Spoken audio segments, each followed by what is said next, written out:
ও দুনিয়ার মুমিন, তোমরা আল্লাহকে ভয় করো। 2 নম্বরে জবানের হেফাজত করো, আল্লাহর ভয় অন্তরে ঢুকাও। আল্লাহ পাকের ভয়ের নাম হলো তাকওয়া, আর এই তাকওয়া যার মধ্যে থাকবে তার নাম হলো মুত্তাকি। আল্লাহ বলেন, আমি কোরআন জমিনের মধ্যে পাঠানোর এক কারণ হলো যালিকাল কিতাবু লা রাইবা ফীহি হুদাল লিল মুত্তাকিন। কোরআন অবতীর্ণ করার এক কারণ হলো মুত্তাকি, যারা এদেরকে জান্নাতের পথ দেখাবে কোরআন। আল্লাহ বলেন, আমার দরবারে দামি ওই ব্যক্তি, ইন্না আকরামাকুম ইনদাল্লাহি আতকাকুম।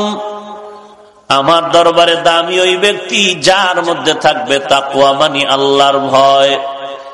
আল্লাহর ভয় থাকলে কি হবে? বান্দার গলায় ছুরি আসবে, তারপরও কোনোদিন মা বাবার সাথে বেয়াদবি করবে না। আল্লাহর ভয় যার অন্তরে থাকবে, ওই বান্দার গলায় ছুরি আসলেও কখনো অন্যায়ের পথে পা বাড়াবে না, কারণ তার অন্তরে ভয়, যদি আমি গুনাহ করি আমি মরে যাওয়ার পরে পরকাল জিন্দেগিতে আসামির কাঠগড়ায় দাঁড়ায় জবাব দিতে হবে। এই ভয় অন্তরে ঢুকাও।